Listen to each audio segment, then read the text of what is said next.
Assalamualaikum warahmatullahi wabarakatuh. Selamat berjumpa lagi di channel Sampurasun, yaitu channel dongeng ceramah dan sejarah. Dalam video kali ini saya akan membawakan cerita dari daerah Nusa Tenggara Barat, yaitu Raden Cupak dan Raden Gurantang. Sedikit cuplikan dari ringkasan dari cerita Raden Cupak dan Raden Gurantang akan saya bacakan. Cerita ini berasal dari Pulau Lombok. Alkisah, terdapatlah dua kakak beradik yang bernama Raden Cupak dan Raden Gurantang. Meskipun keduanya adalah kakak beradik, tetapi mereka memiliki watak yang sangat berbeda. Raden Cupak sering memperdaya dan mencelakai adiknya, Raden Gurantang. Atas tipu daya Raden Cupak, Raden Gurantang terpaksa hidup merana di gua, serta dituduh sebagai makhluk gentayangan yang jahat. Untunglah akhirnya Putri Sri Ayu Bulan menemukan cara untuk menyelamatkan Raden Gurantang, sekaligus menghukum Raden Cupak yang licik. Nah, itulah ringkasan dari cerita Raden Cupak dan Raden Gurantang. Mari kita saksikan episode-episodenya.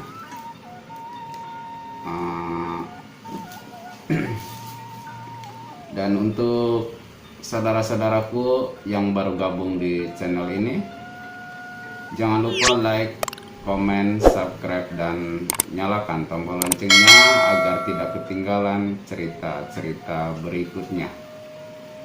Terima kasih, selamat mendengarkan.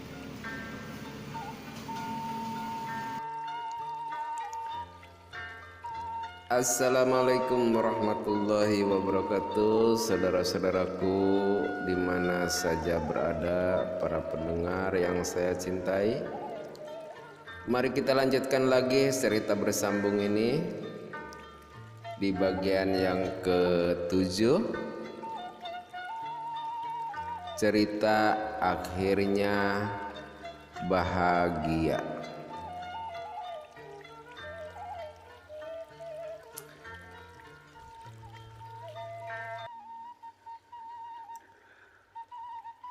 Saudara-saudaraku yang saya cintai, suatu hari di kerajaan Daha, Raden Anom mengadakan persidangan lengkap. Di hari dihadiri para pejabat istana, bahkan Putri Sri Ayu Bulan turut serta. Paman Pati sekalian, katanya mengawali pembicaraan, saya sudah merasa senang tinggal bersama paman dan para pejabat istana ini. Akan tetapi ada satu hal yang masih mengganggu pikiran saya. Apa yang menjadi pikiran Raden? Katakanlah, saya akan membantu. Pati Mangkubumi minta penjelasan. Terima kasih, Paman. Saya sudah lama menjadi Mahapati, tetapi belum mempunyai teman hidup. Saya kira sudah pantas bila saya mempunyai istri. Oh, itu masalah mudah, kata Paman Pati Mangkubumi sambil tertawa. Hahaha. Mudah bagaimana? Menurut perjanjian saya akan menerima hadiah ketiga, yaitu Putri Sri Ayu Bulan untuk menjadi istri saya. Ternyata sampai sekarang belum terlaksana. Kapan hadiah ketiga akan saya terima? Kapan paman mau menyerahkannya? Semua diam mendengar uraian Raden Anom. Kedua patih diam. Putri Sri Ayu Bulan membisu. Raja Daha menoleh kepada Raden Anom. Suasana sepi sejenak, sampai kicau burung-burung di halaman istana pun terdengar nyata. Burung-burung itu bergembira ria, tidak menghiraukan bahwa di dalam keadaan persidangan tenang tetapi menegangkan. Ayah, Ayu mohon izin berbicara. Tiba-tiba Sri Ayu Bulan memecah keheningan. Ia sujud di hadapan ayahanda, kemudian berdiri tegak. Raden Anom, karena saya yang akan melakukan, maka saya pula yang akan memutuskan. Untuk ini Ayu mohon izin berkata, ayah. Baik anakku, katakanlah apa yang kau kehendaki.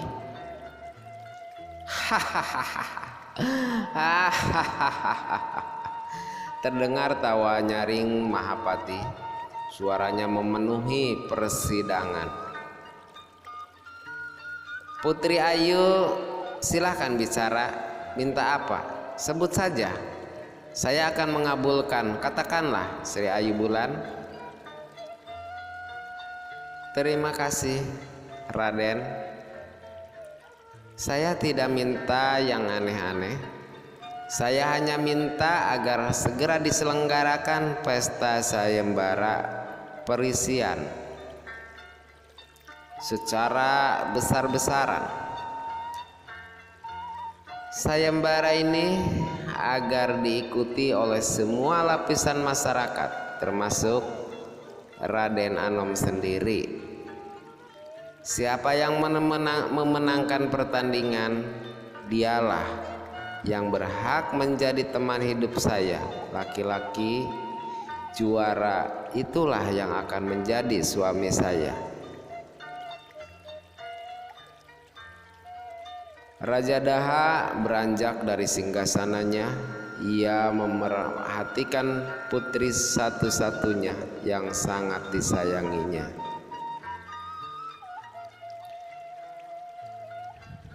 Tidak disadarinya sampai terdengar suara tarikan napasnya. Terharu sekali ia mendengar tekad putrinya.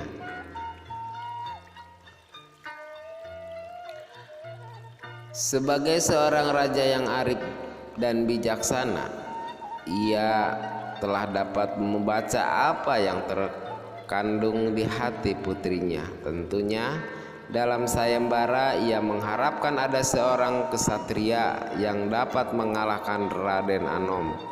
Ia mengangguk-anggukkan kepala. Salut akan ketajaman berpikir Sri Ayu Bulan. Baik, saya kabulkan, kata Raden Anom lantang. Kata-kata itu sedikit mengejutkan Sri Baginda. Hanya itu saja permintaan putri. Cukup, itu saja permintaan saya, Raden. Ayah dan paman Patih sekalian, bagaimana tentang permintaan saya ini? Semuanya menyetujui. Kalau itu sudah menjadi keinginanmu, ayah setuju, Ayu. Ayah mendoakan semoga maksud dan tujuanmu terkabul. Sri Baginda menegaskan pendiriannya. Hamba setuju sekali, Putri Sri Ayu Bulan, kata Patih Mangkubumi. Hamba pun sama dengan Kanda Mangkubumi, Putri Ayu. Wajah Sri Ayu Bulan berseri-seri. tersungging suatu yang terpendam di balik senyuman yang manis itu. Dalam perisian ada jago yang dapat mengalahkan Raden Anom. Dengan demikian, ia tidak akan menjadi istri Mahapati Raden Anom yang tidak disenanginya itu. Perisian adalah permainan adat asli penduduk Pulau Lombok. Alatnya adalah perisai dan rotan sebagai pemukul.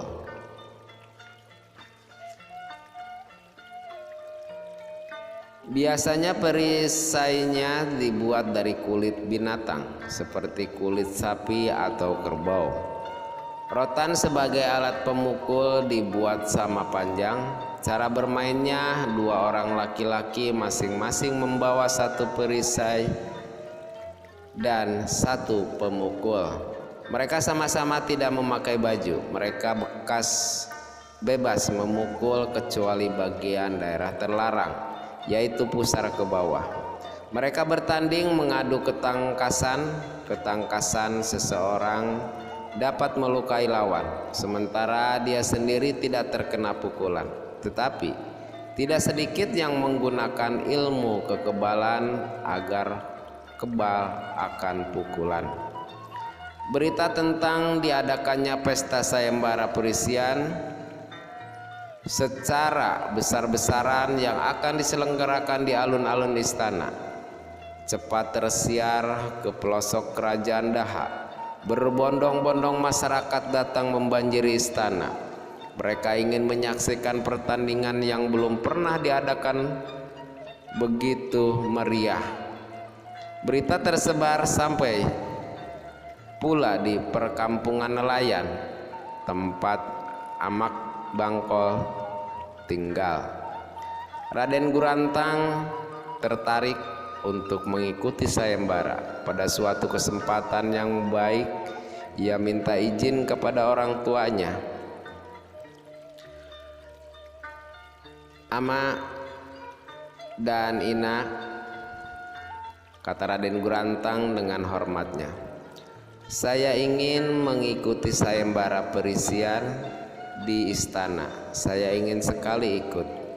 Kedua orang tuanya kaget mendengarnya. Sejenak hening, angin malam berembus, dingin menembus kulit. Ama Bangkol menoleh kepada istrinya sebelum membuka suara. "Kau mau mengikuti sayembara?" "Iya, Mak." "Sebaiknya tidak usah ikut, Gurantang." Ina Bangkol memotong.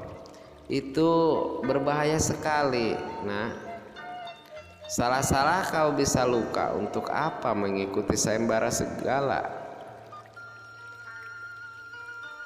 "Untuk mencari pengalaman. Saya sudah cukup dewasa, perlu mempunyai pengalaman.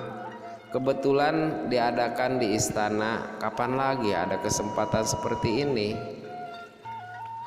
"Baik, Gurantang. Kalau itu kau kehendaki, saya setuju. Hanya pesanku, hati-hatilah menjaga diri. Saya dan inakmu mendoakan agar kau kembali membawa kemenangan. Kapan kau mau berangkat?" "Besok pagi, Mak." Pada hari yang telah ditentukan, alun-alun tempat perisian sudah penuh sesak oleh penonton. Tetapi pengunjung terus saja mengalir dari penjuru kerajaan Daha. Khusus bagi raja dan keluarga serta pejabat istana dibuatkan panggung khusus. Dari situ pertandingan dapat disaksikan secara jelas. Sebentar-sebentar sorak dan tepuk tangan menggema ke udara bila mana pertandingan berjalan seru.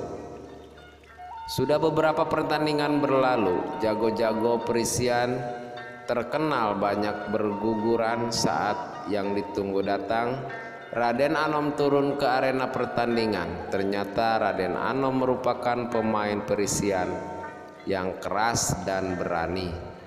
Satu persatu jago-jago Perisian dapat dikalahkan. "Siapa lagi yang akan melawan saya?" katanya lantang setelah mengalahkan beberapa jago Perisian. Untuk sementara pertandingan terhenti sejenak. Banyak jago Perisian mengurungkan niatnya untuk main karena takut kepada Raden Anom. Pandangan Raden Anom menyelusuri penonton yang berjubel. "Ayo, siapa lagi?" Raden Anom menantang. Di luar dugaan, di antara manusia yang berdesak-desakan muncullah seorang pemuda yang tampan rupanya. Ia masuk ke arena pertandingan. Melihat kulitnya yang bersih, banyak yang menaruh kasihan. Bagaimana jadinya kalau orang tampan itu dipukul oleh Raden Anom yang keras dan kasar itu? "Apa boleh saya mengikuti?" kata pemuda itu kalem. Bagus, bagus, bagus. Masih ada yang mau mencoba melawan saya. Apa tidak takut? Kasihan kalau kulitmu yang mulus itu robek karena rotanku. Ayo anak muda, silakan. Suasana yang tadinya sepi menjadi ramai lagi. Orang berdesak-desakan melihat pertandingan yang mungkin lebih menarik. "Jangan tertawa, Cupa," kata pemuda itu dengan beraninya. Apa? Apa katamu?" Raden Anom membelalak. Ia kaget namanya disebut seenaknya.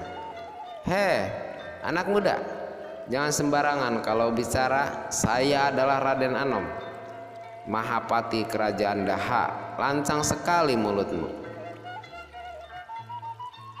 "Cupa, saya adalah adikmu, Gurantang, yang akan membalas dendam kepadamu. Saya adalah Raden Gurantang." "Kakak Cupak, jangan mimpi anak muda. Gurantang adalah sudah mati beberapa waktu yang lalu. Kamu boleh berkata seenakmu, tetapi buktikan saja siapa di antara kita yang akan menang." Raden Gurantang bertolak pinggang. Raden Anom berubah seketika, wajahnya pucat dan gemetar. Orang yang menyaksikan heran, khususnya yang ada di deretan depan. Mengapa ada seorang pemuda berbicara seenaknya kepada Raden Anom? Raden Anom sudah siap dengan perisai dan pemukulnya. Di hadapannya Raden Gurantang tampak tenang-tenang saja. Semua yang menyaksikan tambah tertarik. Pelan-pelan Raden Gurantang memancing pukulan. Raden Anom mundur, lawannya terus mendesak dengan pukulan-pukulan. Makin lama makin keras, mencari sasaran yang lemah. Karena panik, Raden Anom memukul secara membabi buta. Pukulan menjadi tidak terarah. Kesempatan ini dimanfaatkan oleh Raden Gurantang untuk memukul lawannya. Sekali pukul, kepala Raden Anom bocor. Darah terus mengalir. Ledakan tepuk sorak menggema di angkasa. Menyambut kemenangan Raden Gurantang, Raden Anom kalah dan tidak berkutik lagi. Kiranya apa yang berlangsung di arena diperhatikan oleh para penonton yang ada di panggung kehormatan. Seorang yang sangat mengamati pertandingan terakhir adalah Putri Sri Ayu Bulan. Dengan serta-merta putri ini turun ke arena, ia langsung merangkul sang juara. Raja dan para patih serta keluarga istana terkejut. Mereka turun menyusul Sri Ayu Bulan.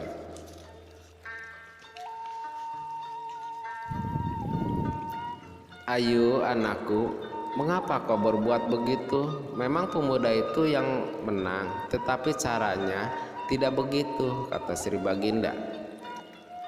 "Ampun ayah, katakanlah Ayu bersalah, tetapi ketahuilah ayah, Pemuda yang menang ini adalah Raden Gurantang. Sejak tadi kuperhatikan ternyata Ayu tidak salah tebak. Sebagai bukti bahwa dia Raden Gurantang adalah cincin yang dipakainya. Cincin ini Ayu berikan sewaktu di gua ketika Raden Gurantang menolong Ayu. Syukurlah Raden, akhirnya yang keluar sebagai pemenang.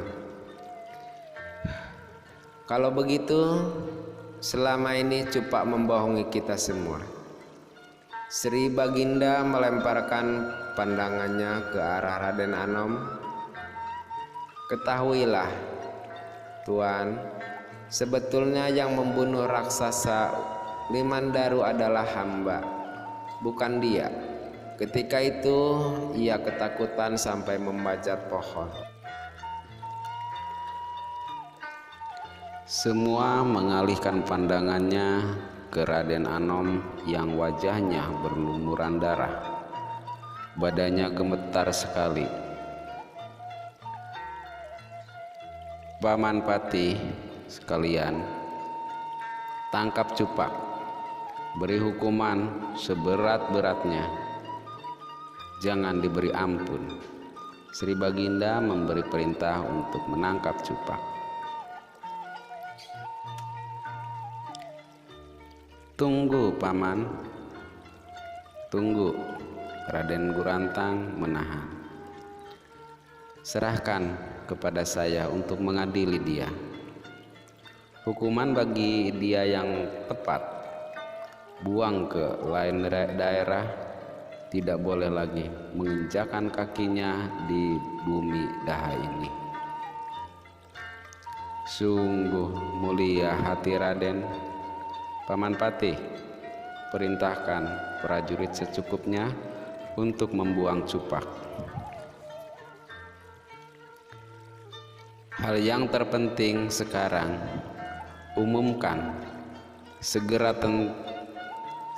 tentang upacara penobatan Raden Gurantang menjadi Mahapati Kerajaan Daha. Sekaligus adakan upacara pernikahan yang meriah untuk Raden Gurantang dengan Ayu Bulan. Raden, siang malam hanya Raden yang saya pikirkan, kata Sri Ayu Bulan pelan tetapi jelas. Begitu pula hamba, Putri. Hamba selalu berdoa untuk keselamatan Putri Ayu. Raden Gurantang dan kau Ayu Bulan, Raden perlu istirahat. Ayo masuk istana. Paman Pati berdua akan mempersiapkan segalanya untuk pesta perkawinanmu. Ayu anakku. Putri Sri Ayu Bulan langsung sujud di hadapan ayahanda Sri Baginda Maharaja. Nah, itulah saudara-saudaraku para pendengar yang saya cintai. Berakhirlah sudah cerita, akhirnya bahagia. Dan berakhir pula lah cerita Raden Cupak dan Raden Gurantang sampai di sini. Sebelumnya dan sesudahnya saya mohon maaf yang sebesar-besarnya apabila dalam menceritakan atau membacakan cerita ini ada kekurangannya, ada kesalahannya. Sekali lagi saya mohon maaf yang sebesar-besarnya. Dan mudah-mudahan saudara-saudaraku sekalian bisa terhibur dengan cerita-cerita yang saya sajikan di channel Sampurasun. Terima kasih. Wabillahi taufiq wal hidayah. Wassalamualaikum warahmatullahi wabarakatuh. Sampai jumpa.